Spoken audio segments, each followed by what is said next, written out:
નમો હરિયં તાણમ નમો સિદ્ધાણમ નમો આયર્યાણમ નમો બજ્જાયાણમ નમો લોયે સવસાવણમ એશો પંચનમુત્કારો સમપાવપણાસનો મંગલાનં ચ સભ્યેસિં પરમં હવૈ મંગલમ આદિમં પૃથ્વીનાથમ આદિમં નિષ્પરિગ્રહમ આદિમં તીર્થનાથમ ચ ઋષભસ્વામિનં સ્તુમઃ સુધાસુતરવાગ્જ્યોષ્ણા નિર્મલીકૃતદિન્મુખ મૃગલક્ષ્મા તમ શાંતિર્શાંતિનાથ જિનોસ્તુઃ શ્રેયશ્રેયા મંગલકલી સદ્મશ્રીયુક્ત શંખેશ્વર પાર્શ્વનાથ દુર્વાર સંસાર ભયાચ્ચ રક્ષ મોક્ષસ્ય માર્ગે વર્ષાર્થવાહમ જય જગદીવ જોનિ વિયાણવો જગગુરુ જગાનંદો જગણાહો જગબંધુ જય જગપ્રિયામો વૈભમ જય શુયાણમ પવો તિત્તૈરાણમ અપચ્છિમો જય ગુરુ લોગાણમ જય મહપ્પા મહાવીરો ઓંકારમ બિંદુ સંયુક્તમ નિત્યમ ધ્યાયંતિ યોગિન કામદમ મોક્ષદમ ચૈવ ઓંકારાય નમો નમઃ સર્વારિષ્ટ પ્रणतराभिष्टार्थदायिने सर्वनिधानाय गौतम स्वामिने नमः ज्ञानध्यान क्रियाधिकार कुशल प्रद्युम्न चेता गुरु अंतर्लोचन बोद्भासितम यस्य वै ओंकारेण सुसेवितम ओंकार सेवा परम सोयम सम्यमना सदा विजयते श्री सिद्धिसूरीश्वर सोयम सम्यमना सदा विजयते श्री भद्रसूरीश्वर सोयम सम्यमना सदा विजयते श्री ओंकार सूरीश्वर सोयम सम्यमना सदा विजयते अरविंद सूरीश्वर सोयम सम्यमना हर्ष विजय सूरीश्वर अज्ञान तिमिरांधनं ज्ञानं जनशलाकया नेत्रं उन्मिलितं येन तस्मै श्री गुरवे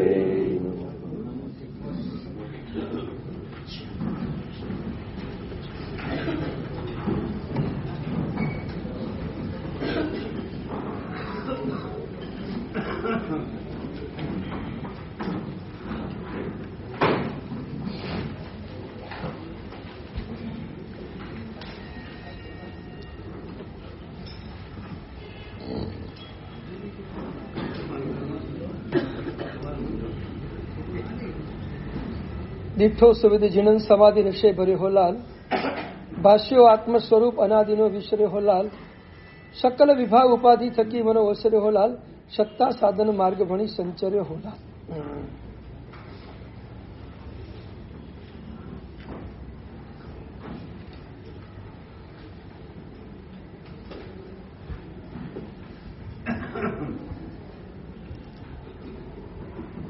કૈવલ્ય જ્ઞાનના કિનારા પર બેઠેલા પૂજ્યપાદ ઉપાધ્યાય શ્રી દેવચંદ્રજી મહારાજ અધ્યાત્મ રસ જેમને આખંડ પીધો છે અને અધ્યાત્મ રસની મસ્તી અને આનંદ જોએ ગયા ભૂમાં પણ માણ્યો છે અને અત્યારે વર્તમાનમાં મહાવિદ્ય ક્ષેત્રમાં પણ કેવલી બનીને માણી રહ્યા છે.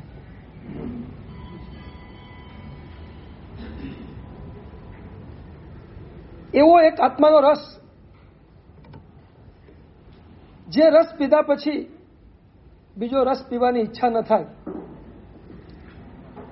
જે રસ પીધા પછી એવી એક તૃપ્તિનો અનુભવ થાય કે જે તૃપ્તિનો અનુભવ જગતમાં બહારમાં ક્યાંય ન થયો હોય, એવી એક તૃપ્તિ જે આત્મરસ દ્વારા પ્રાપ્ત થાય. અને આત્મરસ આપણી ભીતર છલોછલ ભરાયેલો છે, માત્ર એ આત્મરસને આપણે માણવાનો છે. એટલે ચોથા ભગવાનના સ્તવનમાં દેવચંદ્રજી મહારાજે સરસ પરમાત્માને વિનંતી કરી, પ્રભુ ક્યું જાણું ક્યું બની આવશે અભિનંદન રસ રીત હો મિત. પ્રભુ તમારો રસ પીવાની રીતિ મને ક્યારે મળશે? મને તમારો રસ પીવા ક્યારે મળશે? મારે પરમનો રસ પીવો છે, મારે આત્માનો રસ પીવો છે.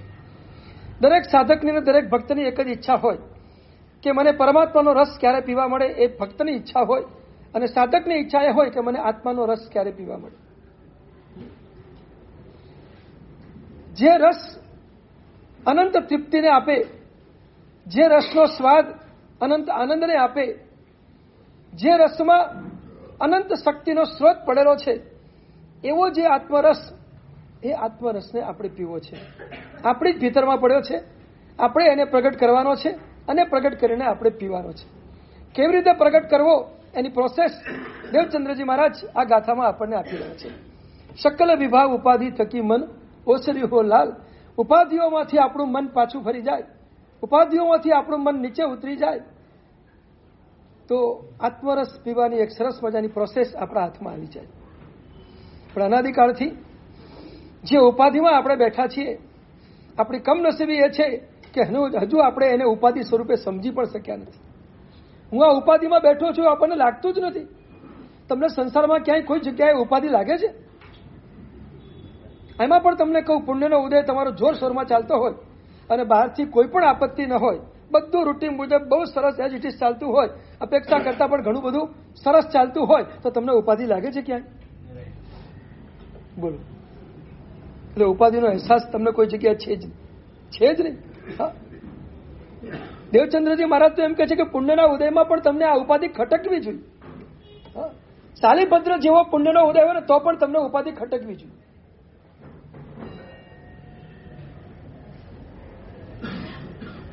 પણ પુણ્યના ઉદયમાં તો કઈ ખટકતું જ નથી. અને સંસારના કાર્યમાં તમે કઈ અટકતા પણ નથી. પુણ્યના ઉદયમાં પાપનો ઉદય હોય તો અટકી જવું પડે, એ ફરજિયાત છે. શું કરો એમાં? હવે લાચાર છો. પણ પુણ્યના ઉદયમાં ક્યાંય કોઈ જગ્યાએ અટકતા જ નથી. નોન સ્ટોપ ગાડી દોડાવો છો. ચોક્કસ પાપ ભોગવવાનું, પુણ્ય પણ ભોગવવાનું, પણ પાપને ભોગવવાનું અને પુણ્યને ભોગવવાનું બેની પદ્ધતિ અલગ છે. પાપના ઉદયમાં ક્ષમતા જોઈએ, પુણ્યના ઉદયમાં સાવધાની જોઈએ. પાપના ઉદયમાં ક્ષમતા જોઈએ, પુણ્યના ઉદયમાં સાવધાની જોઈએ. જેટલી તમારી પાસે પુણ્યના ઉદયમાં જાગૃતિ અને સાવધાની આવશે એટલે પુણ્યનો ઉદય ભોગવાશે ખરો, પણ એ પુણ્યનો ઉદય તમને ક્યાંય પાપના બંધમાં નહીં લઈ જાય, ગાઢ મિથ્યાત્વના બંધમાં નહીં લઈ જાય. તમે જો જાગૃત હશો તો તમે બચી જશો, પણ પુણ્યના ઉદયમાં જો જાગૃતિ નહીં હોય તો બચવું બહુ મુશ્કેલ છે. બહુ મુશ્કેલ છે. એક વાત પૂછી લઉં, પાપના ઉદયે પાપનો બંધ વધારે થાય કે પુણ્યના ઉદયે પાપનો બંધ વધારે થાય? બસ આ જ મુશ્કેલી છે. હા, પણ પુણ્યનું બંધી પુણ્ય હોય તો ને. હા, બહુ અઘરું છે. મારે તમને સમજાવવાનું છે પુણ્યનું બંધી પુણ્ય શું છે. આખી ચતુર્પંક્તિ સમજાવું, તમે કહેતા હો તો એક દિવસ. હા, પુણ્યનું બંધી પુણ્યને આખી ચતુર્પંક્તિ એક દિવસ મજાથી આપણે લઈ લઈશું, પણ એમાં ઓછા 3-4 દિવસ જોઈશે. હા, ઘણું પેન્ડિંગ. ના, લઈ લેશું. હું પેન્ડિંગ એટલા માટે રાખું છું કે તમને પર્યુષણ પછી આવવાનું મન થાય ને એટલે. હા, પર્યુષણ સુધી તમે રૂટિનમાં આવવાના જ છો, પણ પર્યુષણ પછી મારે લાવવા હોય તો આવું બધું મુદ્દા આપવા પડે તમને થોડા.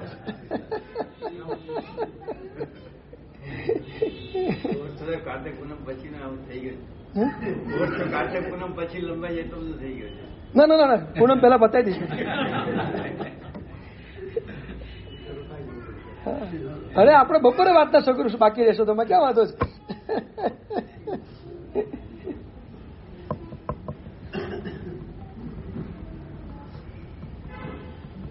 જે અનાદિકાળની આપણી ઉપાધિઓ છે આપણને ઉપાધિ સ્વરૂપ લાગતી નથી, અને આનો અર્થ એવો સમજાય કે પ્રાય કરીને આપણું મિથ્યાત્વ હજુ આપણા ઉદયમાં ચાલી રહ્યું છે. મિથ્યાત્વનો ઉદય હોય તો જ આ વસ્તુ કદાચ આપણે સ્વીકાર ન કરી શકીએ, પણ મિથ્યાત્વ જેના જીવનમાં જેવું છે 100% આનો સ્વીકાર કરી શકાય અને કાઢી પણ શકે. મિથ્યાત્વ નીકળે તો આ બધી અનંતકાળની જે ઉપાધિઓ છે બધી નીકળ્યા વગર નથી.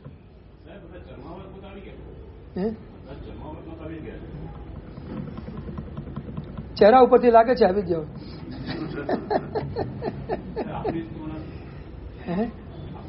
નજીક આવો પછી ખબર પડે.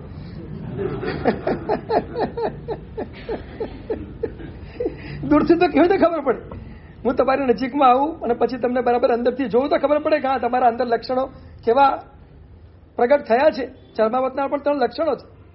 તમને ખબર છે ચરમાવતના 3 લક્ષણ કયા?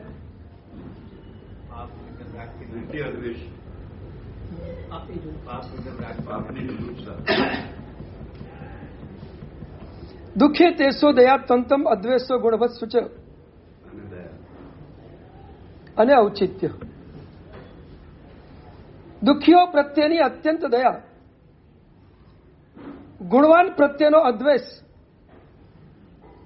અને સંસારના કાર્યોમાં પણ ઔચિત્ય અને ધર્મના કાર્યમાં પણ ઔચિત્ય. હા, દુઃખીઓ પ્રત્યેની અત્યંત દયા. હજી વિશ્લેષણ કરીશ એનું. દુઃખીઓ પ્રત્યેની અત્યંત દયા હોય. જ્યાં જ્યાં દુઃખી દેખાય ત્યાં દુઃખીને જોયા પછી આપણા હૃદયમાં એ દુઃખ પેદા થાય, એને કહેવાય દુઃખી પ્રત્યેની અત્યંત દયા. દુઃખીને જોયા પછી દુઃખ પેદા થાય. સુખીને જોઈને પ્રમોદ પેદા થાય, દુઃખીને જોઈને કરુણા અને દુઃખ પેદા થાય. સમજવું આપણે ચરમાવત કાળમાં આવી ગયા. પણ દુઃખીને જોયા પછી જો મનમાં લેશ માત્ર પણ દુઃખ પેદા ન થાય તો સમજવું હજી ચરમાવર્તમાં આવ્યાની પણ શંકા છે. લક્ષણ છે આ બધા શાસ્ત્રકારે બતાવેલા લક્ષણો છે. યોગ વિંશિકામાં, યોગ દૃષ્ટિ સમુચ્ચયમાં, હરિભદ્ર સૂરીમાં આ બધા લક્ષણો મૂકેલા છે. અત્યંત દયા એટલે શું?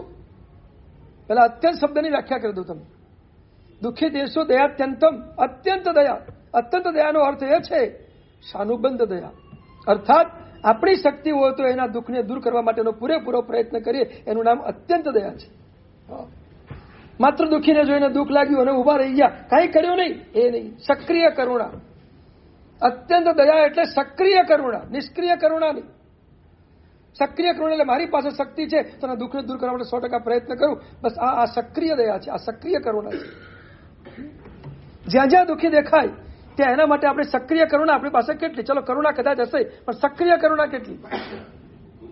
સક્રિય, અત્યંત સક્રિય દેખાય અને આપણને થાય કે મારે કરવા જેવું છે, તરત ફટ દઈને કરી દઈએ. આપણા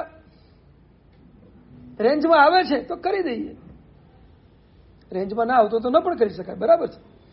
પણ રેન્જમાં આવે છે, મારે થઈ શકે એવું છે, મને કઈ તકલીફ પડે એવું નથી, કરી દઈએ, થોડી વ્યવસ્થા કરી દઈએ, થોડું એનું કામ કરી દઈએ. અત્યંત દયા છે. સક્રિયમાં સક્રિય દયા હોય એની પાસે, નિષ્ક્રિય નહીં. બોલો, આવી સક્રિય દયા કોઈ પણ વ્યક્તિ આમાં દેખાય ક્યાંક કામ દુઃખી અને તરત આપણી સક્રિય દયા કામ લાગી જાય, તરત કામે લાગી જાય, તરત એના માટે કંઈ પણ કરવાની ઈચ્છા થઈ જાય. અને શક્તિ હોય આપણા ખિસ્સામાં થોડું ઘણું પણ આપીને આપણે, ભલે થોડું ઘણું પણ આપીને આપણે આગળ વધીએ. કોઈના પૂરા દુઃખને કદાચ આપણે ન પણ ટાળી શકીએ, બની શકીએ, પણ એ દુઃખમાં ક્યાંક આપણે સહકારી તો બનીએ, ક્યાંક ઉપયોગી તો બનીએ. કોઈકના દુઃખમાં ઉપયોગી બનવાની વાત એ ચરમાવત કાળના લક્ષણમાં છે.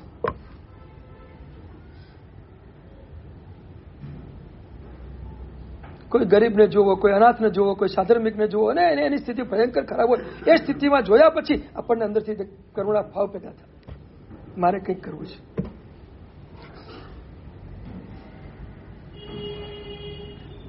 કપડવંજના એક વકીલ હતા. રોજ સવારે પરમાત્માનું દર્શન કરવા માટે જાય. એક દિવસ એમના દીકરાએ અમેરિકાથી બહુ સરસ મજાનો શિયાળામાં પહેરવાનો કોટ મોકલેલો, નવો જ એકદમ, અને પહેલા જ દિવસે પહેરીને દેરાસર ગયા. દેરાસરથી પાછા આવ્યા ત્યારે કોટ નહોતું. પત્નીએ પૂછ્યું, કોટ ક્યાં? કઈ નહીં, જેને જરૂર હતી એને આપી દીધો, જેને જરૂર હતી એને આપી દીધો. હું દેરાસર ગયો ત્યારે એક ગરીબ માણસને સાવ ઠંડીમાં થથરતો જોયો અને મને થયું કે મારે તો પહેરવા આવા ઘણા સાધનો છે, ઘરે જેને બીજો પહેરીશ, પણ આની પાસે કઈ નથી. કોટ કાઢીને આપી દીધો, નવો જ અમેરિકાથી આવેલો કોટ કાઢીને આપી દીધો. સક્રિય દયા, આ સક્રિય દયા.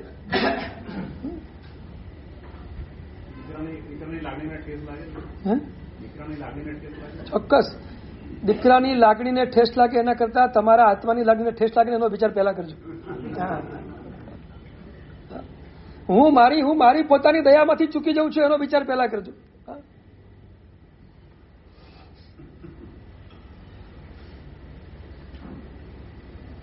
દુઃખીની ઉપેક્ષા એ આપણી પોતાની આત્માની ઉપેક્ષા છે. દુઃખીની ઉપેક્ષા એ આપણી પોતાની આત્માની ઉપેક્ષા છે. દુઃખીને જોયા પછી કંઈ પણ કરવાની ઈચ્છા નથી, સમજવું કે આપણે આત્માની ઉપેક્ષા કરી રહ્યા છીએ.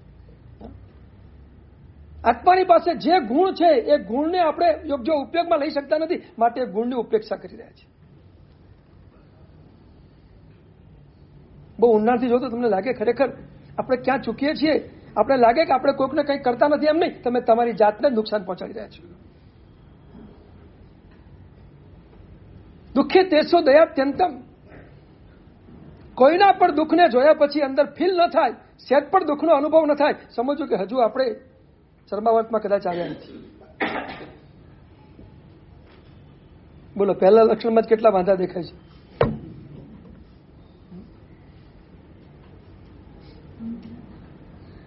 અદ્વેષો ગુણવત સૂચ, આ બીજું લક્ષણ છે. ગુણવાન પ્રત્યેનો અદ્વેષ.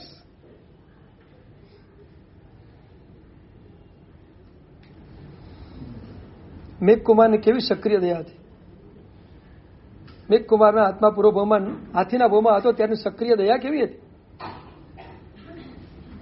કેટલું બધું કર્યું મેઘકુમારે. એક વખત જંગલમાં આગ લાગીને બધા પ્રાણીઓને બળતા જોયા અને જોયા પછી એને એકદમ થયું કે આ બધા પ્રાણીઓ જંગલમાં આવી રીતે અચાનક આગ લાગીને બળી જાય. આગ શાંત થાય એટલે હું એવું એક સરસ મજાનું મેદાન તૈયાર કરું કે ગમે ત્યારે આગ લાગે તો બધા જ પ્રાણીઓ ત્યાં આવી અને પોતાના જીવનને બચાવી શકે.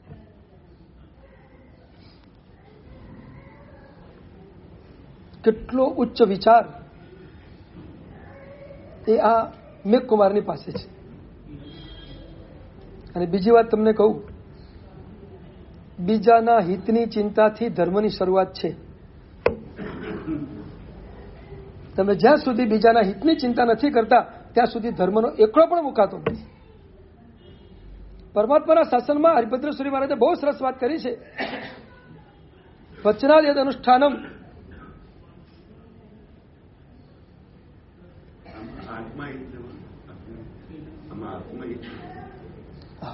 ના, બીજાની તમે એની આર્ત ધ્યાનની પણ ચિંતા કરો કે બિચારો આર્ત ધ્યાનમાં ન જાય, એને તકલીફ છે, તકલીફમાંથી દૂર થાય, આવો વિચાર કરીએ એ પણ પરહિત ચિંતા જ છે.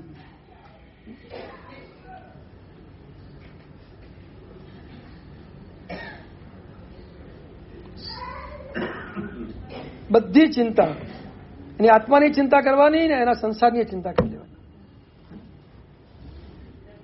સંસારની ચિંતા પ્રત્યેની આપણે ઉપેક્ષા કરીએ ને એમાં આપણી કરુણા અંદરથી ખલાસ થઈ જાય, આપણી કરુણા બુઠ્ઠી થઈ જાય. આ તો બધું સંસાર છે, ચાલ્યા કરે, કર્મનો ઉદય છે, ચાલ્યા કરે, પતી ગયું. દુઃખીને જોઈને કર્મના ઉદયને વિચાર કરવામાં આપણી કરુણા ખલાસ થઈ જાય. દોષીને જોઈને કર્મના ઉદયનો વિચાર કરજો, દુઃખીને જોઈને કર્મના ઉદયનો વિચાર નહીં કરતા. બહુ મહત્વની વાત છે. હા, એ વખતે પછી કર્મને વચમાં લાવી દઈએ અને હોય તો એના કર્મનો ઉદય છે, ભોગવે, બસ પતી ગયું, પૂરું થયું. કેટલી ઉપેક્ષા, કેટલું એના પ્રત્યેની ઉદાસીન ભાત આવીએ ન થાય, આપણી કરુણા ખલાસ થઈ જાય. કરુણાને જાગૃત રાખવાની છે. ચોક્કસ આપણા પોતાના માટે કર્મના ઉદયનો વિચાર કરીને ક્ષમતા ભાવમાં ચાલ્યા જવાનું.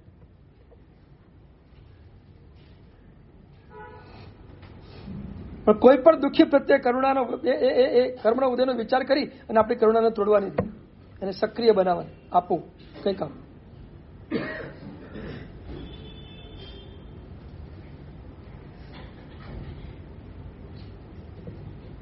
કરુણા પછીનું પરિણામ નિષ્ફળ આવે છે ઘણીવાર. હા,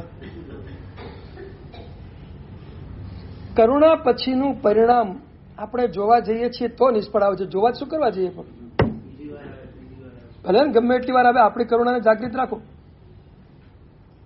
આપો, તમારી અનુકૂળતા હોય તો આપો, અને પછી એ રીતે આપો કે એની જરૂરિયાત છે માટે આપો છો એમ નહીં, મારી કરુણાને જીવંત રાખવા આપું છું. એ એંગલ ઉપર જાઓ, હું મારી કરુણાને જીવંત રાખવા આપું છું. એ ગમે તેટલી વાર આવતો હોય.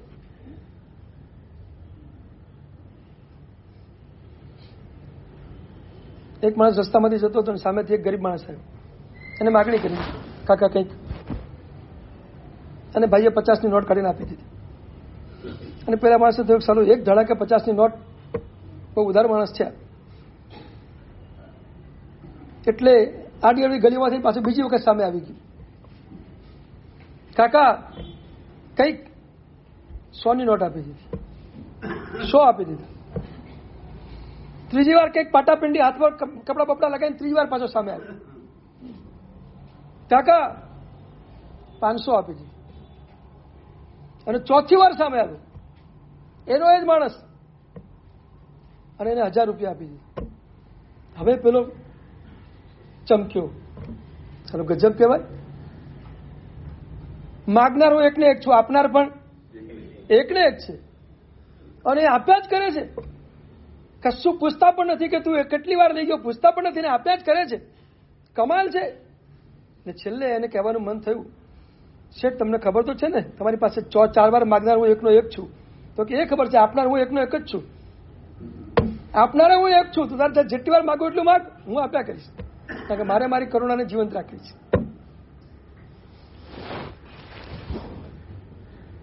બહુ રેર કેસમાં પ્રસંગો બનતા હોય છે, રોજ કે નથી બનતા હોતા, પણ આપણે આપણી કરુણાને કેવી રીતે જીવંત રાખવી એ વિચારો, બસ, બીજું કઈ.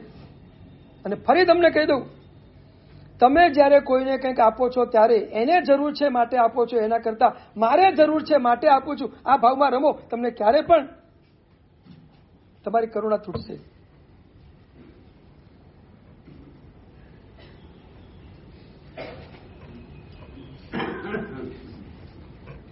બીજાને જોઈને આપવા કરતા તમને જોઈને આપો, કામ થઈ જશે.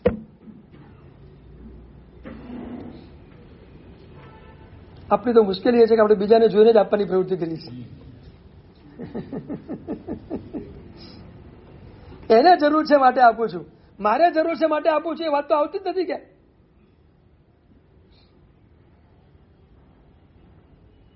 તમે લોકો છે ને કર્મગ્રંથ ભણ્યા નથી એટલે તમને આ બધી થિયરી બધી સમજાતી નથી. તમે આપો એમાં તમને લાભ શું થાય? ચાલો, હું ભૌતિક દૃષ્ટિની વાત કરું છું. તમને આપો એમાં લાભ શું થાય?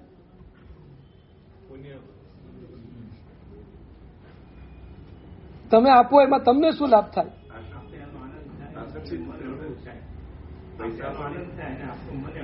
અને વાંધો નહીં, આનંદ તો બરાબર છે, પણ લાભ શું થાય એમ પૂછું છું.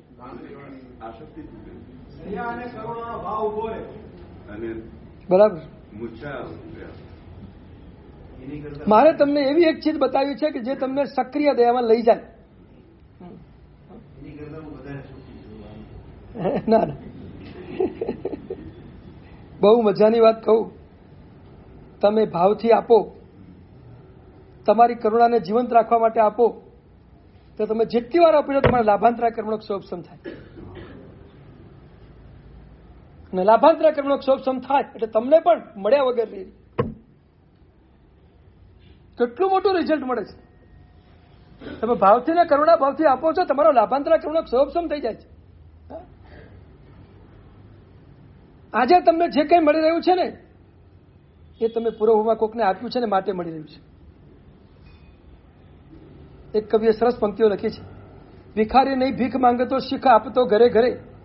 ભિખારી નહીં ભીખ માંગતો, શીખ આપતો ઘરે ઘરે. નહીં આપ્યા ના ફળશે આવા, માટે આપો અરે અરે.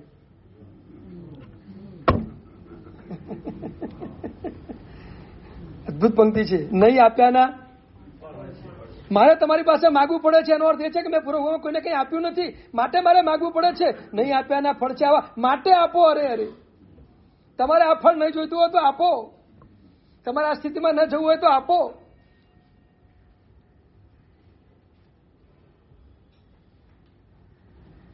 દુઃખી જોઈએ ને આપણા હૃદયની અંદર એક કંપારી છૂટે, એનું દુઃખ આપણને આપણા હૃદયમાં ફીલ થાય તો સમજવું કે આપણે ચરમાવટ કાળમાં પહોંચી ગયા છે. અને સક્રિય દયા, યથાશક્તિ આપણે કંઈ ને કંઈ થોડું ઘણું કરીએ. બધું જ કરવા નથી કહેતો, યથાશક્તિ તમારી જે શક્તિ હોય પ્રમાણે થોડું ઘણું પણ કંઈક કરો.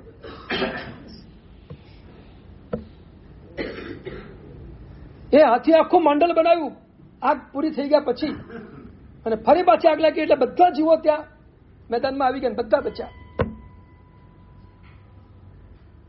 જગ્યા ન રહી ક્યાંય, એક પ્રાણીને પણ ઉભા રહેવાની હવે ક્યાંય જગ્યા નથી. એટલું હાઉસફુલ મેદાન ભરાઈ ગયું.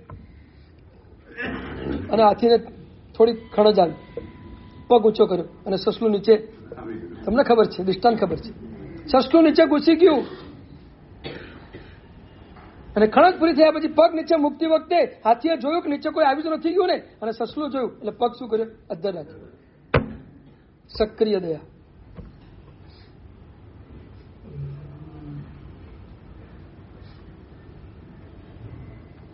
પૈસા આપી દેવા સહેલા કે શરીરની પીડાને સહન કરીને પણ બીજાને બચાવવું એ સહેલું? સહેલું કર્યું. બધો ધર્મ પૈસાથી સમજ્યા છીએ આપણે. બધું પૈસાથી, બધું પૈસાથી, બધું પૈસાથી. ક્યારેક બીજાના માટે શારીરિક તકલીફ પણ ઉઠાવો. તમારા શરીરને તકલીફ પડે તો એને પણ સ્વીકારીને બીજાને મદદ કરવાનો પૂરેપૂરો પ્રયત્ન કરો. કોઈના માટે રાતનો ઉજાગરો કરવો પડે તો કરી દેવાનું, કોઈના માટે દોડવું પડે તો દોડી દેવાનું, કોઈના માટે કદાચ શરીરે થોડો ઘસરકો પડે તો ઘસરકો સહન કરી લેવાનો, પણ એના દુઃખને દૂર કરવા માટે પ્રયત્ન કરવો છે. આ ભાવ રાખો, ચરમાવાદકાળના લક્ષણમાં આવી જશે.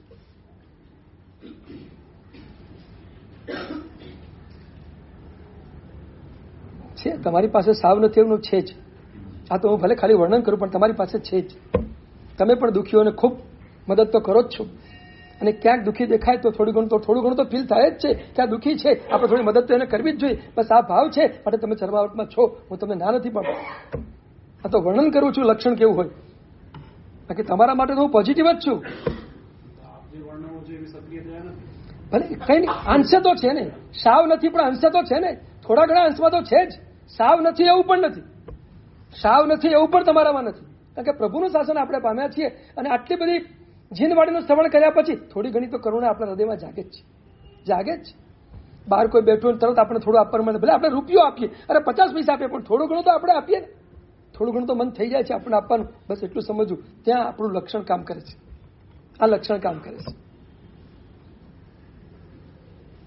સસલું મરી ન જાય એટલા માટે 18 દિવસ સુધી પગ ઊંચો રાખ્યો. આ હાથીએ કેટલી વેદના સહન કરી, શારીરિક વેદના છે.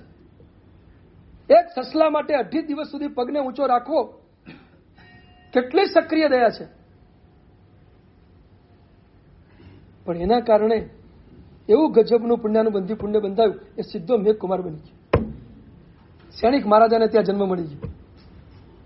આવતા ભવમાં આવતી 24માં પહેલા તીર્થંકરને ત્યાં જન્મ થયો, અને એ ભવમાં આ અવસર પરના છેલ્લા તીર્થંકર પણ એને મળે, ભગવાન મહાવીર મળે. ભગવાન મહાવીરના હાથે દીક્ષા મળી ગઈ, એક સક્રિય દયાથી, અને એના પરિણામથી એ આત્મા ઉચકાઈને ક્યાં પહોંચી ગયો.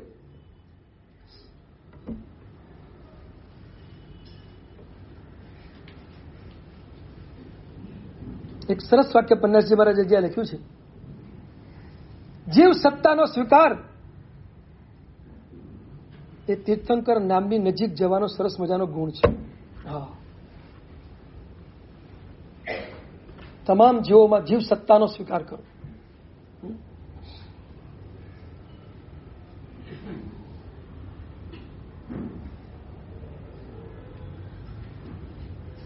જીવો સાથે સ્નેહ દર્શન કરો, જાત સાથે સ્વરૂપનું દર્શન કરો,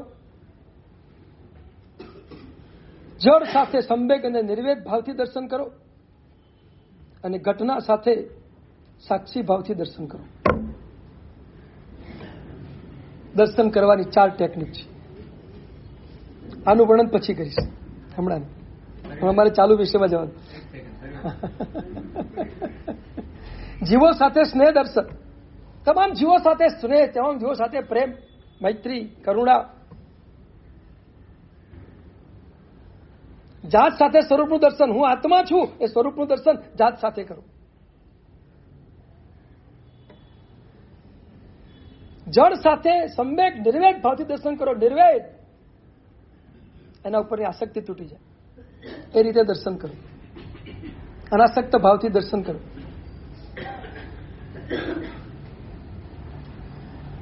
પૂતગલને પૂતગલ સ્વરૂપે જુઓ, પૂતગલને પર્યાય સ્વરૂપે ન જુઓ. અનાસક્ત ભાવમાં જવું હોય તો વર્તમાન પર્યાય ન જુઓ, એના અંતિમ દ્રવ્યને જુઓ. આ પૂતગલ છે, જુઓ, તમારો રાગ ખલાસ થઈ જશે. અને જ્યાં જ્યાં કંઈ પણ ઘટના જીવનમાં બને તેની સાથે સાક્ષી ભાવથી દર્શન કરો.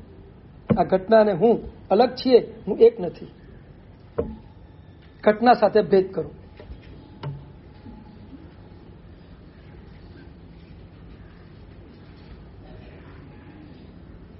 આપણા આધ્યાત્મિક ઉત્થાન માટે બહુ મહત્વની ચીજો છે.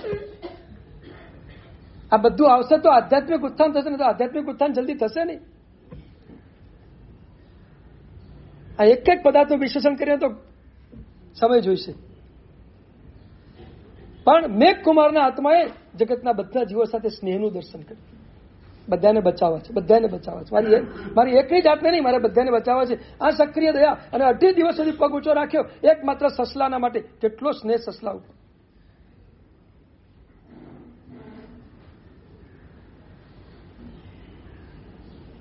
અને એને ભગવાન મહાવીર મળી ગયા. જીવ સત્તાનો સ્વીકાર કર્યો, જીન સત્તાની પ્રાપ્તિ થઈ.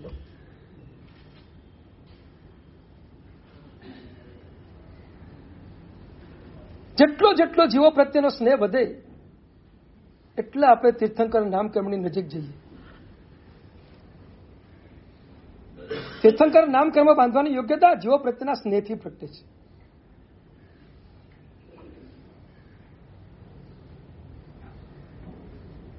દુઃખી તેસુ દયાત્યંતમ એ આખો એક સ્નેહનો પ્રકાર છે. જીવો પ્રત્યે જેટલો પ્રેમ હશે એટલું એના દુઃખને જોઈને તમને અંદરથી દર્દ થશે. પરિવાર પ્રત્યેનો પ્રેમ છે એટલે પરિવારને કંઈ પણ તકલીફ પડે તો તરત અંદર દર્દ ફીલ થાય છે. જગતના બધા જીવો મારો એક પરિવાર છે આ સ્વરૂપે જયારે જોવાશે ત્યારે જગતના કોઈ પણ જીવને કંઈ પણ થશે આપણને અંદરથી ફિલિંગ થશે કે દુઃખી થાય છે. આ સ્નેહ દર્શન છે. સ્નેહથી દર્શન કરો, કામ થઈ જાય. અને એ મેઘકુમારનો આત્મા આ એકમાત્ર સક્રિય દયાથી જીવો પ્રત્યેના સ્નેહના કારણે ક્યાંથી ક્યાં પહોંચી ગયું. ભવિષ્યમાં તીર્થંકર થવાના છે, પિતા મળી જાય અને આ ભાવમાં ભાવ નિક્ષેપે તીર્થંકર પરમાત્માની નિષ્ઠા મળી જાય, કેટલું પુણ્ય ઉચકાઈ ગયું.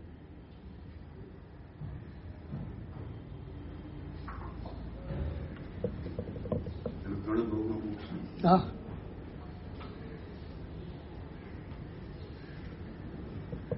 દુઃખી તેસુ દયાત્યંતમ અદ્વેષો ગુણવત્સુ છે. ગુણવાન પુરુષ પ્રત્યેનો અદ્વેષ.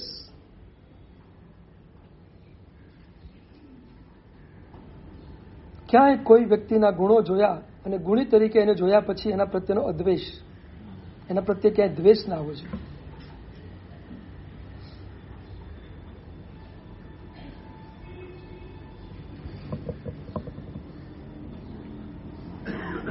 રામ અને રાવણનું યુદ્ધ પરાકાષ્ઠાએ પહોંચેલું. રામાયણની એક ઘટના. અને એમાં આપણને ખબર છે કે લક્ષ્મણજીના હાથે રાવણ ઢળી પડે. મૃત્યુના બિછાને પડેલા રાવણને જોયા પછી રામચંદ્રજીએ લક્ષ્મણને કહ્યું, લક્ષ્મણ તું રાવણની પાસે જા. એના જેવો રાજનીતિ નો જાણકાર બીજો કોઈ છે નહીં. તત્વવેત્તા પણ રાવણ છે, તું એની પાસે જા.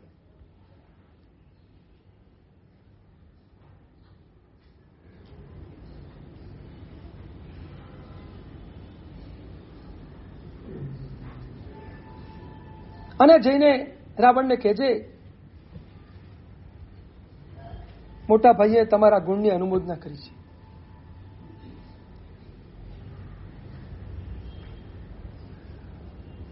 તમારા જેવો કોઈ તત્વવેત્તા દેખાતો નથી. રાવણની પાસે જઈને જયારે લક્ષ્મણે વાત કરી ત્યારે રાવણના મુખમાંથી પણ શબ્દો નીકળ્યા છે, એટલે તો રામ ભગવાન કહેવાય છે. બંને એકબીજાની જે પ્રશંસા કરી રહ્યા છે ગુણની, આવા સમયમાં, અંતિમ સમયમાં જોવાની ખૂબી તો એ છે કે એકબીજાને બીજાના પ્રત્યે કોઈ દુશ્મનાવટ ક્યાં દેખાતી નથી. અમારો દુશ્મન છે એ ભાવ એકબીજા પ્રત્યે કઈ આવતો નથી.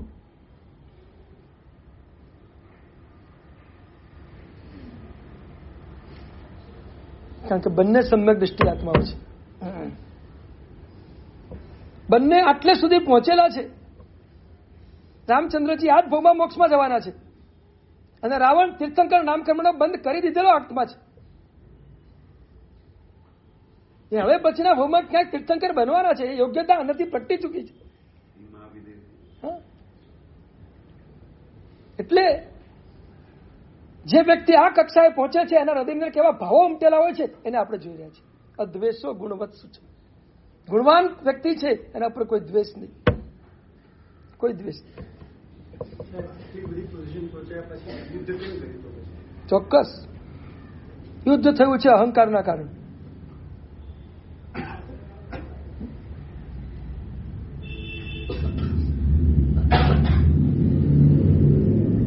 મંદોદરીએ રાવણને સમજાવ્યા છે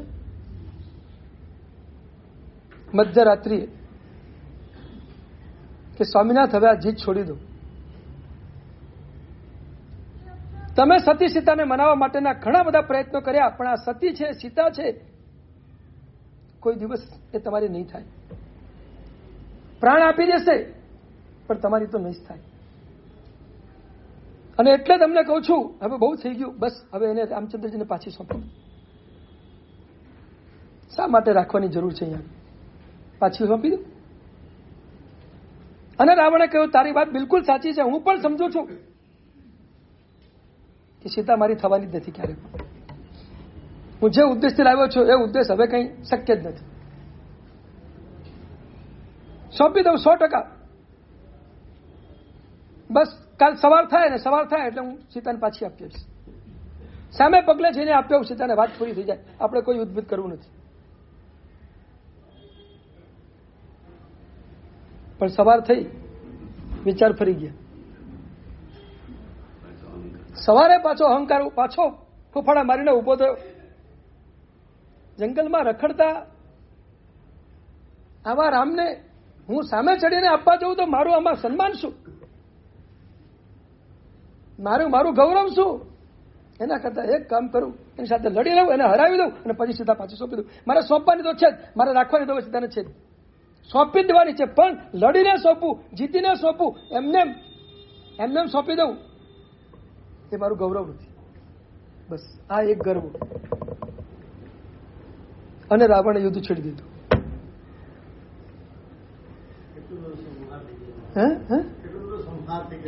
ચોક્કસ અહંકાર ચીજ એવી છે ને કે એક વખત એનો નશો ચડી ગયા પછી કેટલું નુકસાન થાય નશામાં ખબર ના પડે.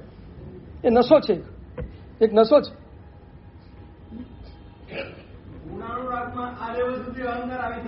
ચોક્કસ આવી શકે. ગુણાનુરાગમાં તમે સામેની વ્યક્તિ પ્રત્યે એના દોષ ન દેખાય, ગુણ દેખાય, પણ મારો પોતાનો અહંકાર છે અને હું એની સાથે લડી લઉં એ વસ્તુ આખી અલગ છે.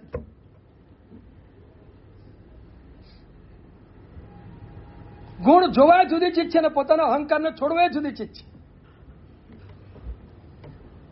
ઘણી વખત ગુણ જોઈ શકાય પણ પોતાનો દોષ છોડી ન શકાય એ સ્થિતિમાં આપણે આવી જઈએ છીએ. આપણે ઘણાની અનુમોદના કરીએ પણ આપણે ક્યાં દોષ છોડી શકીએ છીએ? આપણી જીવનની પ્રેક્ટિકલ વાત કરીએ તો આપણને ખબર પડે. નિરહંકારી માણસને આપણે ખૂબ અનુમોદના કરીએ પણ આપણો અહંકાર છોડી ન શકીએ. આ સ્થિતિમાં આપણે છીએ. બોલો ફરી વાત કે નહીં? કોઈ પણ વ્યક્તિ નિરંકારી હોય, નિર્વિકારી હોય, આપણે એની કેટલી અનુમોદના કરીએ કે હા ભાઈ કેટલા નિરંકારી છે, કેટલા એને કોઈ અસર જ નથી, એને કોઈ અહંકાર નથી, એને કોઈ વિકાર નથી. એ બધી આપણે અનુમોદના કરશું પણ આપણે આપણા અહમને વિકારને છોડી શકશું? દોષને છોડવો એ જુદી ચીજ છે. એ વસ્તુ 100% છે. દોષ પ્રત્યે કોઈ ગમો નથી. દોષ સાથે દોસ્તી બાંધવાની ઈચ્છા પણ નથી રાવણને. પણ રાવણના કર્મનો ઉદય એવો છે કે એની સાથે દોષની સાથે એને રહેવાનું થઈ જાય છે. અહંકાર છૂટતો નથી. બાકી એને રાવણને ગુણ નથી ગમતા એવું છે ને? રાવણને ગુણ તો ગમે જ છે, ગુણાનુરાગ તો છે જ. અને યાદ રાખજો, શાસનની પ્રાપ્તિ કે સમ્યક દર્શનની પ્રાપ્તિ ગુણાનુરાગની ભૂમિકા એ થાય. ગુણાનુરાગની ભૂમિકા ન હોય તો શાસન અને સમ્યક દર્શન ક્યારે પણ મળી ન શકે. ખટકે સમ્યક દૃષ્ટિને બધું ખટકે અંદર, પણ કર્મનો ઉદય જ એવો હોય કે એ કર્યા વગર રહે જ નહીં. ભરત ચક્રવર્તી સમ્યક દૃષ્ટિ આત્મા છે, 60,000 વર્ષ સુધી યુદ્ધ કરે છે. હા, 6 ખંડને જીતવા માટે 60,000 વર્ષ જોઈએ છે. 60,000 વર્ષે 6 ખંડ જીતીને પાછો આવે છે. અને ત્યાં સુધી સુંદરીને 60,000 વર્ષ સુધી આંબેલ ચાલે છે. એને દીક્ષા લેવી છે, ના પાડી ગયો છે. 60,000 વર્ષે ચક્રવર્તી બધાને જીતીને પાછો આવે છે. ભરત ચક્રવર્તી સમ્યક દ્રષ્ટિ આત્મા છે, 60,000 વર્ષ સુધી યુદ્ધ કરે છે. બહુ આજીન શાસનની અદભુત તત્વની વ્યાખ્યાઓ છે. આટલું કરવા છતાં પણ રામ એ ભરત ક્યાંય અંદરથી ચૂક્યા નથી. એ સ્થિતિ જોવા જેવી છે. કર્મનો ઉદય ચક્રવર્તી નામકર્મનો ઉદય એની પાસે આ બધા જ યુદ્ધના કાર્યો કરાવે છે. આ નામકર્મનો ઉદય છે અને ઉદયના કારણે ભરત ચક્રવર્તી દોડી રહ્યા છે અને એ ચક્રવર્તીનું પુણ્ય એને દોડાવે 100% દોડાવે. કે જ્યાં સુધી એ 6 ખંડ ચિંતા સુધી ચક્રવર્તી બને નહીં, ચક્રવર્તીનું પુણ્ય એવું છે એ ચક્રવર્તી બન્યા વગર રહે નહીં.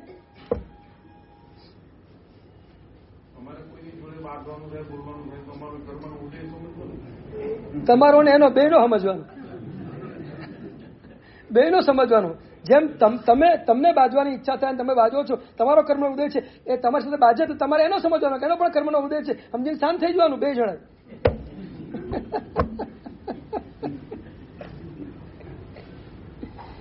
ખરેખર તમને કોઈ કર્મના ઉદયનું ચિંતન જેને હોય અને ખરેખર જો એ અવસરે અને સમય જો આવી જાય ને તો આપણું આત્મા ઘણો બધો બચી જાય, ઘણો બધો બચી જાય. ક્ષમતા ભાવમાં ચાલ્યો જાય, તરત ક્ષમતા ભાવમાં ચાલ્યો જાય. આ કર્મના ઉદયનું ચિંતન નથી ને, માટે તો આ બધા સંઘર્ષો ને આજે રામાયણ મહાભારતમાં આપણે જઈએ છીએ. એનું એક ચિંતન થઈ જાય, કામ થઈ જાય આપણું, પણ ચિંતન નથી આપણી પાસે. આટલી ઊંચી કક્ષાનો જીવ હતો, તીર્થંકર નામકર્મમાં બાંધ્યો, તો પછી એ ચિંતન કેમ ન કર્યું? કેમ હશે? અમે તો સામાન્ય છીએ. સરસ. એક નવો પ્રશ્ન તમને આજે કરું, આજ અનુસંધાનમાં નવો પ્રશ્ન કરું. તીર્થંકર નામકર્મ બંધાઈ ગયું છે, તીર્થંકર થનારો આત્મા છે, છતાં આવીવૃત્તિ કેવી છે કે પછાણા કરી શકતો નથી. તીર્થંકરનો આત્મા આરાધના સાધન નથી કરતો. કેવું લાગે આપણને? હા, સૈનિક જુઓ, રાવણ જુઓ, તીર્થંકર નામકરણો બંધ થઈ ગયો છે પણ સાધના તો કઈ દેખાતી જ નથી જીવનમાં. બોલો તો ત્યાં શું સમજવું આપણે? હા, હું એ જ કઉ છું ને, હું નવો પ્રશ્ન કરું, તમે અહંકારની વાત કરો, હું સાધનાની વાત કરું. હા, કોઈ સાધના જ નથી. 87 વર્ષની ઉંમરે સૈનિક મહારાજા નાની ઉંમરની છોકરી સાથે પરણવા માટે નીકળી છે. જીવન ચરિત્રમાં લખાયેલી ઘટનાઓ છે બધી. હા, છે, આસક્તિ છે, સમ્યક દૃષ્ટિ આત્મા છે, ક્ષાયિક સમ્યક દૃષ્ટિ આત્મા છે, અને તો આસક્તિ પડેલી છે. તમે કલ્પના કરો, આ બધી આખી એક વસ્તુ યાદ રાખો, દરેક ગુણસ્થાનકોની આખી લક્ષણોની ભિન્નતા અલગ અલગ છે. કયો ગુણસ્થાનક ક્યાં કેવી રીતે કામ કરે છે આત્મા ઉપર, અને જ્યાં સુધી ન જાણીએ ત્યાં સુધી બધા પ્રશ્નો ઉભા રહે. પણ જયારે એ કર્મનું ચિંતન કરશું અને કર્મને બરાબર જાણશું, ગુણસ્થાનકને જાણશું, એટલે બધા પ્રશ્નો શાંત થઈ જશે.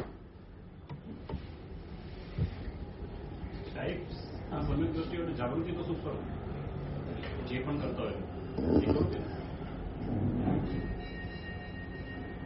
ક્ષાયિક સમ્યક દૃષ્ટિને માત્ર એટલો જ ફાયદો છે કે હવે સમ્યક દર્શનથી ક્યારે પણ નીચે ઉતરવાનો નથી. ક્ષાયિક સમ્યક દૃષ્ટિને 24 કલાક અનુભૂતિ આત્માની ચાલી હોય એવું પણ સમજવું નહીં સમજવાનું. ક્ષાયિક સમ્યક દૃષ્ટિનો ઉપયોગ બાર પરમાં ફરતો હોય, એ આસક્તિએ કરતો હોય, એ બધું તોફાનો કરતો હોય સંસારમાં. આસક્તિ ને તોફાન એ ચારિત્ર મોહનીય કર્મનો ઉદય છે, દર્શન મોહનીય કર્મનો ઉદય નથી. એટલું બરાબર સમજી લેજો. સંસારના બધા તોફાનો એ ચારિત્ર મોહનીય કર્મનો ઉદય છે. દર્શન મોહ સાથે એને કોઈ લેવા દેવા નથી. દર્શન મોહનીય એનું ક્લિયર છે, ચારિત્રમાં બધી નબળાઈ પડેલી છે, અને નબળાઈનો ભોગ એ આત્મા 100% બને છે. બહુ બહુ ઊંડાણથી સમજતો તો બધા પદાર્થો ખુલ્લા નહીં થાય પદાર્થો. જે કર્મ આત્મ સ્વરૂપને માનવા ન દે એનું નામ દર્શન મોહનીય કર્મ છે, અને જે કર્મ આત્મ સ્વરૂપમાં સ્થિર થવા ન દે એનું નામ ચારિત્ર મોહનીય કર્મ છે.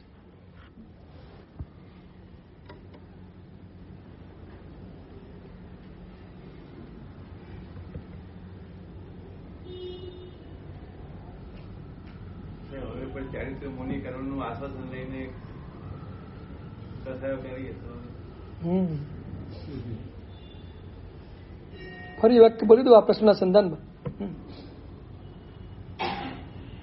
7 કર્મો મજાથી ભોગવો તો એનો ક્ષય થાય, અને મોહનીય કર્મ મજાથી ભોગવો તો એનો બંધ થાય. 7 કર્મો મજાથી ભોગવો તો એનો ક્ષય થઈ જાય. તમે અસાતા વેદને મજાથી ભોગવો, અસાતાનો ક્ષય થઈ જાય. જ્ઞાનાવર્ણીય કર્મના ઉદયને સમતા ભાવે ભોગવો, જ્ઞાનાવર્ણીય કર્મના ઉદયનો ક્ષય થઈ જાય. અંતરાય કર્મને સમતાપૂર્વક ભોગવો, એનો ક્ષય થઈ જાય. મોહરીય કર્મને મજાથી ભોગવવા જાઓ, બંધાઈ જાઓ.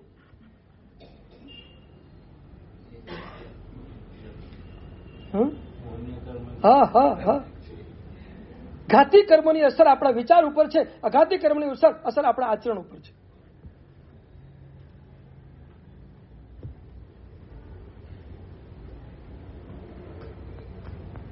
આજે કર્મગ્રંથ ખુલી ગયો બધો. હું એ કલ્પના કરીને નતો આવતો કે શું ચાલશે, મારે ઉપાધિ ચલાવવા છે, હવે ક્યાંય નીકળી ગયો. ક્યાં ઘાતીથી ઘાતીનો બંધ થાય, પછી આપણી જે કક્ષા હોય એ પ્રમાણે બંધ થાય. મિથ્યાત્વમાં હોય તો દર્શન મોહનીય બંધાય, મિથ્યાત્વથી બહાર નીકળી ગયા હોય તો ચારિત્ર મોહનીય બંધાય. ક્યાં છીએ એના ઉપર આધાર છે, પણ ઘાતીથી ઘાતી બંધાય.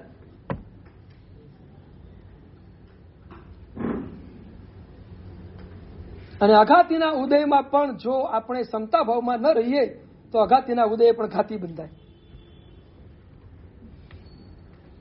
બહુ મજાની વ્યાખ્યાઓ છે આ બધી. તમને કેટલી સમજ મને ખબર ઉપરથી જશે કે ખબર નથી મને કાંઈ. હા, તમે ઘાતી અઘાતીને સમજો છો એ મને ખબર નથી, અને હું શબ્દ બોલ્યા કરું છું.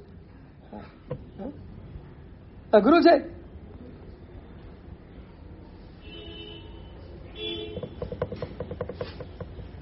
મિથ્યાત્વના ઉદયથી મિથ્યાત્વ પુષ્ટ થાય છે,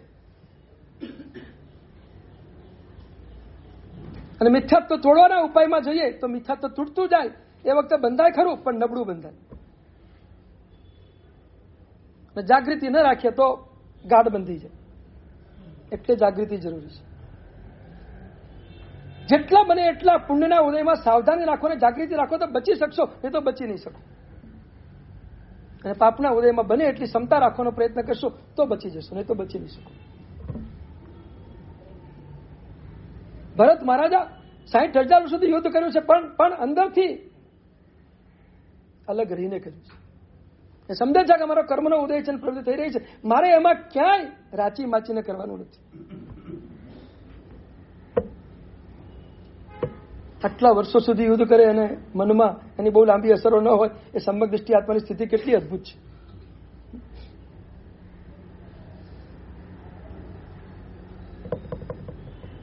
એટલે તો સરસ સજામાં બોલાય છે, ભરતજી મન હી મેં વૈરાગી, ભરતજી મન હી મેં વૈરાગી. મનમાં વૈરાગ્ય છે, આચરણમાં વૈરાગ્ય નથી, મનમાં વૈરાગ્ય છે. મન હી મેં વૈરાગી. કેટલી અદભુત વાતો સજ્જાયોમાં પણ મૂકેલી હોય છે. જયારે જયારે સજાય સાંભળો ત્યારે થોડા ઊંડા ઉતરવા પ્રયત્ન કર્યો. શું લખી છે વાત.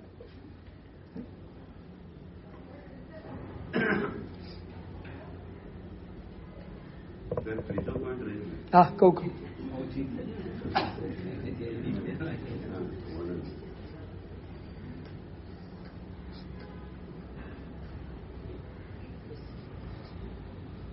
ભરત મહારાજા 60,000 વર્ષ સુધી યુદ્ધ કરીને પાછા આવ્યા અને એમને ખબર પડી કે આ સુંદરીએ આંબેલ કર્યા છે. તરત રજા આપી દીધી, હવે તું જા. પોતાના સ્થિર રત્ન માટે રાખેલી એક આ સુંદરી, મારે તેને સ્થિર રત્ન બનાવી છે એ માટે રાખેલી. આવો રાગ હતો, આવી આસક્તિ હતી, પણ જે દિવસે ખબર પડી કે એને આટલા બધા આંબેલ કરે છે દીક્ષા માટે, બીજી ઘડી રજા આપી દીધી. તું જા, તું દીક્ષા લે. આ ઔચિત્ય, આ શાસનનો ઔચિત્ય. આ ત્રીજો પોઈન્ટ, ઔચિત્ય. એક જ જગ્યાએ બધું જોવાનું છે. બાહુબલી સાથે ભલે એમને 12 મહિના સુધી યુદ્ધ કર્યું હોય, પણ જે ક્ષણે બાહુબલીએ ચારિત્ર સ્વીકાર કર્યો, ભરત ઝૂકી ગયા, ગુણી બની ગયા, ઝૂકી ગયા. બાહુબલી ગુણી બની ગયા, સંયમી બની ગયા, ઝૂક્યા. લઈ લે બધું તું, તો કે હવે નહીં, હું સાધના માર્ગે જાઉં છું. અને બાહુબલી નીકળી ગયા. દ્વેષો ગુણ વસ્તુ છે, ક્યાંય બાહુબલી પ્રત્યે દ્વેષ નથી. તમે સમ્યક દૃષ્ટિ આત્મામાં લક્ષણો જોવો તો ખબર પડે શું મજાના લક્ષણો છે. એક એક ચીજ અંદર ઘટતી દેખાય આપણને. એટલે તો આ પ્રાચીન કાળના મહાપુરુષો એ આપણા માટે એક રાજમાર્ગ છે. પ્રાચીન કાળના મહાપુરુષો આપણા માટે રાજમાર્ગ છે, એના ઉપર ચાલીએ, એમના રસ્તા ઉપર ચાલીએ, આપણે પણ પહોંચી જઈએ, આપણે પહોંચી જઈએ.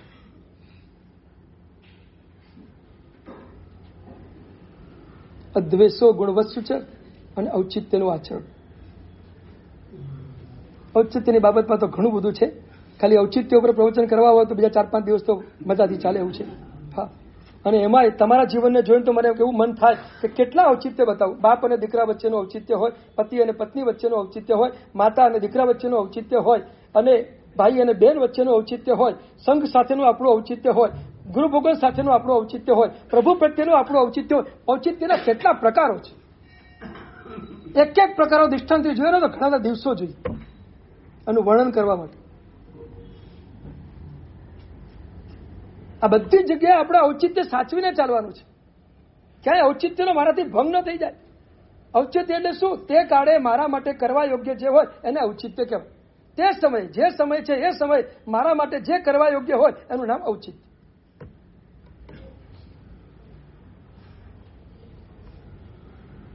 અમારે તેમ કહ્યું છે કે સ્વાધ્યાય કરવા માટે મુનિરાજ બેઠા હોય અને એ વખતે એક મુનિરાજના વ્યાવચની જરૂર પડી છે, અને એ વખતે જો સ્વાધ્યાયમાંથી ઉઠે નહીં તો ઔચિત્યનો ભંગ છે. તો ઔચિત્યનો ભંગ છે. એ વખતે ઉઠીને સીધે વ્યાવચમાં જવાનું. તે વખતે સ્વાધ્યાયની મહત્તા નથી, વ્યાવચની, કારણ કે તે કાળે એની જરૂર છે વ્યાવચ કરવાની માટે ત્યાંથી ઉઠીને ત્યાં જ જવું પડે. ન કરે તો ઔચિત્યનો ભંગ કહેવાય.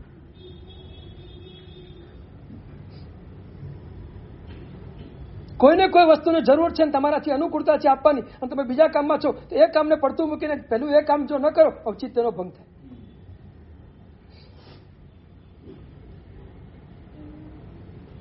પરમાત્માનું પણ ઔચિત્ય હોય, ગુરુનું પણ ઔચિત્ય હોય, ધર્મનું પણ ઔચિત્ય હોય, સાધનનું પણ ઔચિત્ય હોય, અને સંસારના સંબંધોમાં પણ દરેક જગ્યાએ ઔચિત્ય હોય. બધી જગ્યાએ ઔચિત્ય છે.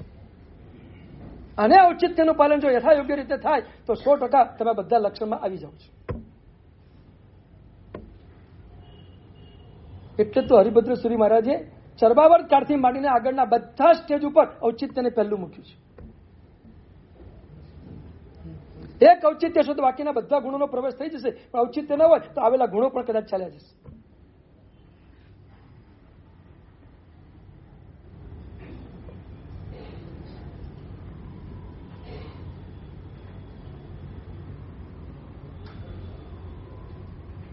ચરબાવર્ત કાળમાં છીએ કે નહીં એની આજ લાંબી વાત થઈ ગઈ. 1 કલાક આજ વિષય ચાલી ગયો પછી. હા, ચોક્કસ ચોક્કસ. તમારી જિજ્ઞાસા હશે તો તમે પ્રશ્ન કરો એટલે પછી આપણે ખોલશું ધીરે ધીરે બધું જ. ગુણવાન પ્રત્યેનો અદ્વેષ કેવો હોય ખબર છે તમને? એક જ નગરની અંદર એક બાજુ ઉપાધ્યાય અશ્વજી મહારાજ હતા અને એક બાજુ ઉપાધ્યાય માન વિજયજી મહારાજ હતા. એક નગરના એક શહેરના એક છેડા ઉપર માન વિજય મહારાજ સાહેબના પ્રવચનો ચાલતા અને એક છેડા ઉપર ઉપાધ્યાય અશ્વજી મહારાજના પ્રવચન ચાલતા. નગર મોટું હતું. ઘાટકોપરમાં 3-4 જગ્યાએ બધું ચાલુ છે ને ત્યારે પ્રવચન હશે, આટલું મોટું હશે કોઈ. અને એ વખતે માન વિજય મહારાજ સાહેબના પ્રવચનમાં ચિક્કાર મેદની આવે. ઉપાધ્યાયજી મહારાજના પ્રવચનમાં થોડીક એના કરતા ઓછી આવતી. ઉપાધ્યાયજી મહારાજના પ્રવચન સાંભળ્યા પછી એક વ્યક્તિ માન વિજય મહારાજ પાસે ગયો અને સાંજનો રાતનો ટાઈમ સાહેબ પાસે બેઠો સેવા કરતો. સેવા કરતા કરતા કરતા કરતા એને કીધું, ગુરુદેવ કમાલ, શું આપની વાણી ચાલે છે. હું તો ત્યાં પણ સાંભળ્યું, અહીં પણ સાંભળ્યું, અને જોયા પછી મને એમ થયું કે ત્યાં પબ્લિક ઓછી છે ને અહીંયા પબ્લિક. શું આપણા પ્રવચનનો જાદુ છે, કેટલી ભીડ ઉમટે છે આપણા પ્રવચનમાં. આટલી તો ઉપાધ્યાય એસોજી મારા પ્રવચનમાં પણ ભીડ નથી ઉમટતી. એક જાતની અનુમોદન પ્રશંસા જ હતી. પણ માન વિજય મહારાજ બહુ સાવધાન હતા, બહુ સાવધાન હતા. એ જાગી ગયા અને તણાક દઈને પેલાને કહે છે, યાર તને પરીક્ષા કરતા બરાબર આવડતું નથી, તું ખાલી ભીડ ઉપરથી પરીક્ષા કરે છે. પ્રવચનની પરીક્ષા માત્ર ભીડ ઉપરથી ન હોય, એ પ્રવચનમાં શું બોલે છે એના ઉપર હોય.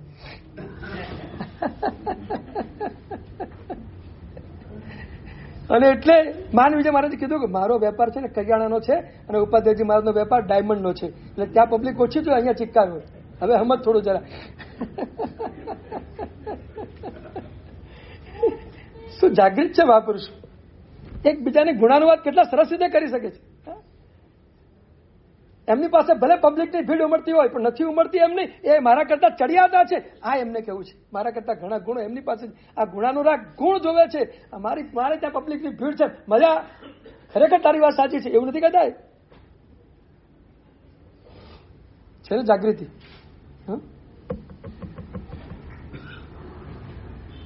બહુ અદભુત આ લક્ષણોની વાત છે. આપણે ના બિલકુલ બિલકુલ વ્યાખ્યાન પૂરેપૂરું સાંભળવા બેસો ત્યારે એક સંકલ્પ કરીને બેસો કે વ્યાખ્યાન પૂરું થાય ત્યાં સુધી હું સામાયિકમાં બેસીશ, તો તમને શ્રુત સામાયિકનો લાભ મળે. યાદ રાખો, તમારો સામાયિકનો સમય પૂરો થઈ ગયો એટલે તમારો સામાયિકનો લાભ પૂરો થઈ ગયો એવું માનવાની જરૂર નથી. તમે સામાયિકમાં છો ત્યાં સુધી એનો લાભ ચાલુ રહેશે, અને પ્રવચન સાંભળો ત્યાં સુધી શ્રુત સામાયિકનો તમને લાભ મળશે, સાંભળવાના સામાયિકનો લાભ મળશે. શ્રુત સામાયિક છે, તમને પૂરેપૂરો લાભ મળશે. એટલે ચાલુ વ્યાખ્યાને ક્યારે પણ સામાયિક પાડવાનો આગ્રહ રાખો નહીં. હું તો ત્યાં સુધી કહું, ચાલુ વ્યાખ્યાને આવવા કરતા પહેલા આવીને સામાયિક લઈ લો. 1 મિનિટ આપણી ક્યાંય બગડવી ન જોઈએ. બની શકે આપણે સામાયિક લેતા હોય ને એ પ્રવચનની ધારામાં જે શબ્દો આવતા હોય એ શબ્દોથી આપણું ઉત્થાન થવાનું હોય અને તમારું ધ્યાન ન હોય તો શબ્દો ચૂકાઈ જાય, તમારું ઉત્થાન રહી જાય. બની શકે બધું. તમને એટલું ઝીણવાની શ્રવણનું હજી મહત્વ સમજાતું નથી. ટાઈમસર આવવું એટલા માટે રોજ કહું છું, ટાઈમસર આવો, તમને એની ધારા પકડાશે બરાબર.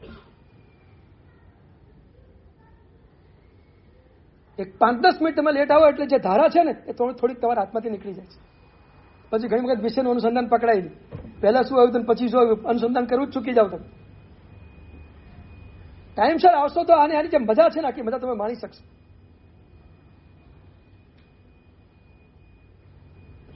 શકલ વિભાવ ઉપાધિ થકી મને ઓસરી હો લાલ.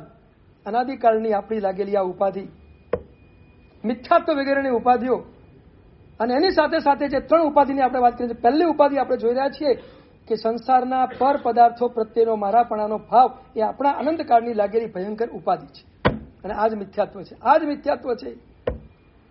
આ મિથ્યાત્વ ઉપર નજર જતી જ નથી. તકલીફ મોટી એ છે, એમાં આપણને મિથ્યાત્વ જેવું ક્યાંય દેખાતું નથી. ઇતર કોમના મંદિરમાં જઈએ ત્યાં આપણને મિથ્યાત્વ દેખાય છે, પણ અનાદિકાળથી આ ઇતર ભાવના મિથ્યાત્વમાં છે, એનું મિથ્યાત્વ દેખાતું નથી. આ ઇતર ભાવ છે જે આપણા આત્મભાવને તોડે છે, એ ઇતર ભાવ છે. અને એ જે આ પર પદાર્થને મારાપણ માનવાની બુદ્ધિ એ આપણો અનાત્મ ભાવ છે. અનાત્મ ભાવમાં હું એને મારો માનીને બેઠો છું. કેટલી મોટી ઉપાધિ મને અનંતકાળથી લાગી છે, દેખાતી જ નથી. સાહેબ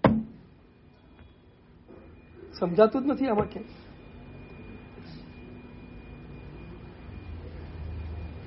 મુંબઈના એક શ્રાવક હતા, 88 વર્ષની એમની ઉંમર. 7 વર્ષથી એ પ્રજ્ઞાચક્ષુ થયેલા. રોજની 50 થી 60 નૌકારવાળી ગણે. રોજની 50 થી 60 નૌકારવાળી. અને મોટી ઉંમરે એમને અઢાર્યું કર્યું. અઢાર્યું એટલે સમજો છો? ઉપદાનનું 18 દિવસ સુધી. હા, કોઈને પણ આસો વદ દસમથી 18 પ્રવેશ કરવો તો સાંગાણીમાં પૂજ્યપાદ મુનિચંદ સ્વામીની નિશ્રામાં થવાનું છે. કોઈને પણ ત્યાં નામ લખાવો તો લખાવજો. 18 કરે. એક વખત પૌષદમાં હતા અને એમની દુકાનમાં બહુ મોટી ચોરી થઈ. બહુ મોટી ચોરી, ઘણું બધું નુકસાન. ગુરુદેવે બોલાવીને કહ્યું કે તમારી દુકાનમાં આ રીતે ચોરી થઈ છે, તમારે પૌષદ પાડવો હોય તો અપવાદ માર્ગે હું તમને રજા આપી શકું. તમારે અપવાદ માર્ગે પાડવો હોય ને તમારું આત ધ્યાન થતું હોય તો તમને અપવાદ માર્ગે રજા આપ. ગુરુદેવમાં જવાની ક્યાં જરૂર છે? ગુરુ કે તમારી દુકાનમાં ચોરી થઈ છે તો ભલે થઈ, એમાં શું વાંધો છે? અને એ શ્રાવકે જે મસ્ત વાક્ય બોલ્યું એ જગ્યાએ ગુરુને કે ગુરુદેવ, આપણું છે કોઈ લઈ જઈ શકતું નથી, અને જે આપણું નથી લઈ જાય તો આપણને શું ફરક પડે છે? જવા દો ને. કેટલું પ્રેક્ટિકલ છે, અઘરું છે. આ પ્રેક્ટિકલમાં આવવું કેટલું મુશ્કેલ છે. કેટલો મારાપણાનો ભાવ તોડી શક્યા હશે એ શ્રાવક કે દુકાનમાંથી ચોરી થાય તો પણ એને કોઈ એની અસર જ નથી. કાંઈ નહીં, જાય તો જવા દો ને, આપણું છે જ ક્યાં? આમ પાકીટ પડી જાય રસ્તામાં કદાચ અજાણતા, જાણતા તો પાકીટ નાખીએ ને આપણે ક્યાંય, પણ અજાણતા પાકીટ પડી જાય ને પછી આગળ ગયા પછી ખબર પડે કે સારું પાકીટ પડી ગયું છે. કદાચ પાછું લેવા માટે પણ તમે કદાચ આવો, પણ તમારે જે જગ્યાએ પડ્યું હોય કાંઈ તમને મળે પણ નહીં, એવું બની શકે. કોઈક ઉપાડી ગયું હોય તો પછી શું થાય?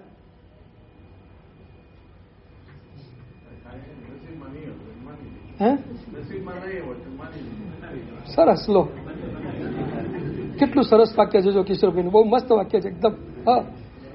નસીબ ના નહીં હોય એના કરતા એક કામ કરો ને, આપણું નહોતું ને ગયું એવા શબ્દો બોલે તો શું ખોટું છે? તકલીફ શું છે ખબર છે? નસીબનું કહીને માત્ર પાકીટની ઘટના સુધી અટકી જઈએ છીએ, બીજું બધું તો આપણા નસીબમાં છે ને એમ એમ પાકડી રાખીએ પાછું. તકલીફ આ છે. અને શાસ્ત્રકાર તો એમ કે છે કે આપણું નહોતું એમ કરો એટલે બધું છૂટી જશે, બધું છૂટી જશે. કોઈ પણ વસ્તુમાં કંઈ પણ બનશે તો બધામાં કોમ્પ્રોમાઇઝ થઈ જશે. આપણું નથી, છોડો, જવા દો. કેટલી સરસ મજાની આ મારાપણાના ભાવને તોડવાની આ મસ્ત મજાની ઘટના છે. બસ આ રીતે જો આપણે તોડી શકીએ ને તો તમને 100% કહું, ચરમાવત કાઢતો જવા દો, સમ્યક દર્શન આવી જાય.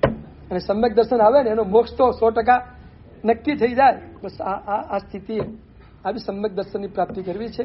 બસ આજે ઘણી બધી વાત કરી. મારે મમત્વ તોડવાના 2 ઉપાયો બતાવવાના હતા પણ રહી ગયા જરા. આજે ચરમાવત કાળના લક્ષણ ઉપર ચાલ્યા એટલે થોડુંક જરા બીજું બધું આજે રહી ગયું છે. પણ 3 ભ્રાંતિઓ જે મિથ્યાત્વના કારણે આપણા જીવનમાં પ્રવેશ કરી રહી છે એ 3 ભ્રાંતિઓને આપણે તોડવી છે. એમાંની પહેલી ભ્રાંતિ પદાર્થ, જગતના પદાર્થો પ્રત્યેનો મારાપણાનો ભાવ, પુણ્યના ઉદયથી મળેલી એ વસ્તુઓ પ્રત્યેનો મારાપણાનો ભાવ, એને આપણે પહેલા તોડવો છે. આ પહેલી ભ્રાંતિ છે. અને બીજી 2 વાત હવે પછીના પ્રવચનમાં આપણે કહીશું. આજે બપોરે 3 થી 4 પણ પેલા જીગરભાઈ લોકો કદાચ નહીં આવી શકે એવું છે કે એમનો ગઈકાલે સમાચાર આવ્યા હતા કે અમે લોકો નહીં આવી શકીએ. ચાલુ રાખવું છે આપણે 3 થી 4. આજે 3 થી 4 ફરી એક નિશ્ચયની વાચનામાં બપોરે 3 થી 4 ઉપર બીજે માળે આપવામાં આવશે. જેને પણ આવવું હોય બધા માટે દરવાજા ખુલ્લા છે. બહેનો, ભાઈઓ, કોઈ પણ ને આવવું હોય તો બધાને સમાચાર આપજો. જેને આવવું હોય તે આવી જાય. 3 થી 4. 3 થી 4. આજે મંગળવાર, આજે શનિવાર ને મંગળવાર 2, શનિ અને મંગળ 2 વાર આપણે. બરાબર.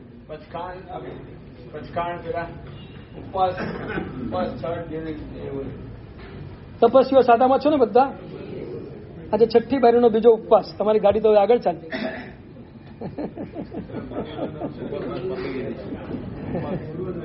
હા ચાલો ગુરુ, ચાલો પચકાણ લઈ. ઉપવાસ પાણાર, છઠ ઉપવાસ અને પાણાર. સૂર્ય છઠ બધા મહત્વ પચકાય છે. અમારે ત્યાં મસ્ત પાણા કામ શાયમ અંતર સસ્તાગ્ર વજન પણ સાલ પોસી સૂર્ય ગુણના શશિધરમાં સિદ્ધ આવું છે. ઉગેશ્વર નોકાજ વળી સાર પટેલ ચંપિયાર મસ્ત પણ તગણમ આંબેલમ વિગડ પણ વિકાસમ બેસ નમસ્કાર ચંપિયાર સાગ વન શશિધરમાં સિદ્ધ આવું છે. આવતીકાલે રવિવાર છે ને? આવતીકાલે રવિવાર. આવતીકાલનો આપણો કાર્યક્રમ બરાબર સમજી લેજો. આવતીકાલે આ તપસ્વીઓએ જે સુંદર મજાની તપની આરાધના કરી છે એની એક સરસ મજાની અનુમોદનાનો પ્રસંગ છે કે એમને આપણે મનથી અનુમોદના કરીએ એમ નહીં, સંપત્તિ છોડીને અનુમોદના કરીએ. અનુમોદનાના ઘણા બધા પ્રકારો પૈકીનો એક પ્રકાર છે સંપત્તિનો ત્યાગ કરીને પણ અનુમોદના કરી શકાય. એટલે આવતીકાલે સંપત્તિના ત્યાગ દ્વારા અને અદભુત અનુમોદનાના કાર્યક્રમમાં જવાનું છે.